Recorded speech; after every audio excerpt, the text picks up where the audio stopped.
नमस्ते और आज की इस खास एक्सप्लेनर में आपका स्वागत है। तो चलिए बिना किसी देरी के सीधे इस विषय की गहराई में उतरते हैं। आज हम एक ऐसे शहर की बात करने वाले हैं जो साम्राज्यों से और सच कहूं तो लिखित इतिहास से भी पुराना है। एक ऐसी जगह जहां लोग मौत से डरते नहीं हैं, क्योंकि ऐसा माना जाता है कि असल आध्यात्मिक मुक्ति या मोक्ष की शुरुआत ही यहीं से होती है। जी हाँ, हम बात कर रहे हैं काशी की, जिसे बनारस या वाराणसी भी कहा जाता है। अब स्कंद पुराण जैसे हमारे प्राचीन ग्रंथों में इस शहर के लिए एक बहुत ही शक्तिशाली लाइन कही गई है। वह स्थान जिसे शिव ने कभी नहीं छोड़ा। जरा सोचिए इस बात पर। यह केवल पत्थरों और ईंटों से बसा कोई आम शहर नहीं है। धार्मिक मान्यताओं की माने तो इसका निर्माण स्वयं भगवान शिव ने किया था। और यही बात हमारी आज की इस पूरी चर्चा का सबसे बड़ा आध्यात्मिक आधार है। भाग 1 द सिटी ऑफ लाइट, यानी प्रकाश का शहर। अब देखिए, इस शहर और मंदिर का जो नाम है ना, उसी में बहुत गहरा अर्थ छिपा है। काशी शब्द का अगर हम शाब्दिक अर्थ निकालें तो वो है दिव्य प्रकाश का शहर, और विश्वनाथ का मतलब है पूरे ब्रह्मांड के स्वामी। ये भगवान शिव का पवित्र ज्योतिर्लिंग है। दुनिया भर में जितने भी पवित्र स्थल हैं, उनमें काशी की सबसे खास बात यही है कि इसे ब्रह्मांडीय ज्ञान और शाश्वत अस्तित्व का केंद्र माना जाता है। हिंदू परंपरा में ये एक अटूट विश्वास है कि इस प्रकाशमय शहर में अगर मृत्यु भी आती है तो वो सीधे मोक्ष में बदल जाती है ना कमाल की बात। भाग 2 एक शाश्वत शहर का मिथक। चलिए थोड़ा इतिहास और पौराणिक कथाओं के पन्नों को पलटकर देखते हैं कि इस शहर का जन्म आखिर हुआ कैसे। अब जो बात इस स्लाइड में सबसे दिलचस्प है वो है अविमुक्त क्षेत्र का कॉन्सेप्ट। मान्यताओं के अनुसार काशी किसी साधारण जमीन पर नहीं बल्कि सीधे भगवान शिव के त्रिशूल की नोक पर टिकी हुई है। इसका सीधा सा मतलब ये है कि ये शहर समय और साधारण विनाश की सीमाओं से बिल्कुल परे है। ऐसा माना जाता है कि जब पूरे ब्रह्मांड में प्रलय आती है ना, तब भी काशी पूरी तरह सुरक्षित रहती है। भाग 3 विनाश और अटूट भक्ति। आध्यात्मिक रूप से ये शहर भले ही शाश्वत हो, अमर हो, लेकिन अगर हम भौतिक दुनिया की बात करें तो इसके मंदिरों ने सदियों तक भारी उथल-पुथल का सामना किया है। इतिहास गवाह है कि यहाँ विनाश और निर्माण का एक लगातार चक्र चलता रहा है। 1149 ईस्वी में कुतुबुद्दीन ऐबक के आक्रमण के दौरान मूल मंदिर को भारी नुकसान पहुंचा था। फिर 16वीं शताब्दी में अकबर के समय में राजा टोडरमल और नारायण भट्ट ने इसे फिर से बनवाया, लेकिन शांति ज्यादा दिन नहीं टिकी। 1669 ईस्वी में मुगल सम्राट औरंगजेब ने काशी विश्वनाथ मंदिर को ध्वस्त करने का आदेश दे दिया, और फिर करीब एक सदी बाद 1780 में महान मराठा रानी अहिल्याबाई होलकर ने उस वर्तमान मंदिर का पुनर्निर्माण करवाया, जिसे हम आज देखते हैं। 1669 के उसी विनाश के दौरान मंदिर के एक हिस्से पर ज्ञानवापी मस्जिद का निर्माण किया गया। ज्ञानवापी का अर्थ होता है ज्ञान का कुआं। सदियों से चली आ रही परंपरा के अनुसार जब हमला हुआ था, तब पुजारियों ने पवित्र शिवलिंग को विनाश से बचाने के लिए इसी कुएं में छिपा दिया था। और यही वजह है कि ये कुआं आज भी अत्यधिक आध्यात्मिक महत्व रखता है। जैसा कि हम जानते हैं, ज्ञानवापी क्षेत्र आज भी एक बहुत ही संवेदनशील कानूनी और राजनीतिक विषय बना हुआ है। हाल ही में जो आधुनिक पुरातात्विक सर्वेक्षण और अध्ययन हुए हैं, उनमें इस जगह पर पुराने मंदिर की वास्तुकला के अवशेष, नक्काशीदार हिंदू खंभे और मंदिर शैली की नींव मिली है।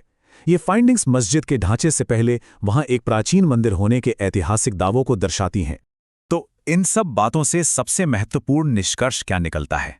वो ये कि काशी केवल अपनी शानदार इमारतों के कारण जीवित नहीं रही। जब बड़े बड़े मंदिर गिराए गए, तब भी लोगों ने गुप्त रूप से अपनी पूजा जारी रखी। छोटे छोटे अस्थायी मंदिर बनाए गए। सनातन सभ्यता को बचाए रखने के लिए देश भर के राजाओं से लेकर आम भक्तों तक ने अपना सब कुछ दांव पर लगा दिया। सच कहूं तो यह लोगों की निरंतर और अटूट भक्ति ही थी, जिसने काशी को कभी मिटने नहीं दिया। भाग 4 दिव्यता की वास्तुकला। सदियों के लंबे संघर्ष के बाद आज जो भव्य भौतिक संरचना दुनिया भर के तीर्थार्थियों का स्वागत करती है, वो वास्तुकला का सचमुच एक अद्भुत नमूना है।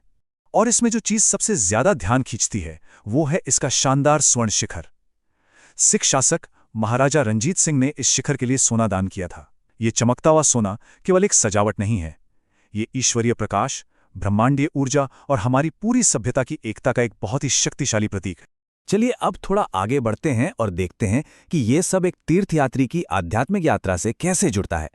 काशी में विश्वनाथ मंदिर और पवित्र गंगा नदी का आपस में बहुत गहरा संबंध है। एक पारंपरिक तीर्थयात्री सबसे पहले गंगा में स्नान करता है, जो उसके शारीरिक और मानसिक रूप से शुद्ध होने का प्रतीक है। इसके बाद ही वो ज्योतिर्लिंग के दर्शन करने जाता है, जो अंततः उसे आध्यात्मिक मुक्ति की ओर ले जाता है। और हाँ, हाल ही के कुछ वर्षों में काशी विश्वनाथ कॉरिडोर ने इस पूरी यात्रा को और भी सुगम और भव्य बना दिया है। आधुनिक भारत के इस सबसे बड़े आध्यात्मिक जीर्णोद्धार प्रोजेक्ट ने मंदिर को सीधे गंगा के घाटों से जोड़ दिया है। सबसे अच्छी बात यह रही कि इस काम के दौरान काशी की उन संकरी और भूल भलैया जैसी गलियों में सदियों से जो कई प्राचीन मंदिर, मूर्तियां और खोए हुए पूजा स्थल छिपे हुए थे, उन्हें फिर से खोज निकाला गया है। और ये सब हमें वापस एक बहुत ही गहरे सवाल पर लाके खड़ा कर देता है। आखिर काशी में मृत्यु का मतलब मुक्ति या मोक्ष क्यों माना जाता है? ऐसा क्या है जो लोगों को अपने जीवन के अंतिम दिनों में सब कुछ छोड़कर इस शहर में खींच लाता है? भाग 5, आध्यात्मिक मुक्ति की प्राप्ति। देखिए, काशी का मुख्य दर्शन केवल जीवन को जीना नहीं, बल्कि मृत्यु के उस डर को पार करना है। ये शहर बहुत ही शानदार तरीके से दिखाता है कि जीवन और मृत्यु एक साथ कैसे चलते हैं। आप खुद सोचिए, मणिकर्णिका घाट जैसे पवित्र शमशान घाटों पर चिताएं लगातार जलती रहती हैं, और ठीक उनके बगल में बिल्कुल पास ही शाश्वत मंदिरों में पूजा हो रही होती है। ये अपने आप में एक बहुत बड़ा विरोधाभास है। भौतिक शरीर राख बन जाता है, जो ये दिखाता है कि हमारा शरीर नश्वर है, जबकि आत्मा और ईश्वरीय चेतना हमेशा हमेशा के लिए बनी रहती है। मोक्ष की ये पूरी धारणा एक बहुत ही सुंदर और गहरे विश्वास पर टिकी है।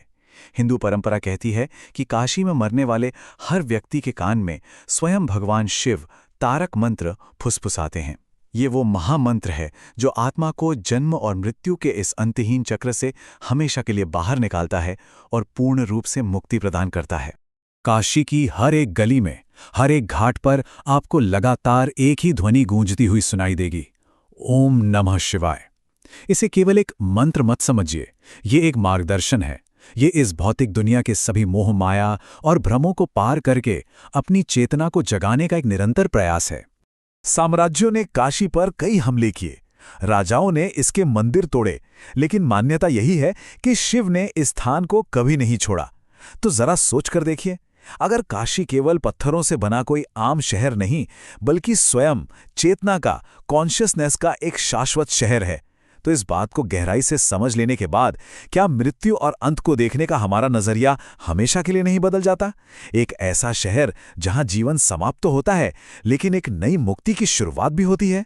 सच में यह एक ऐसा विचार है जो हमें हमेशा के लिए सोचने पर मजबूर कर देता है।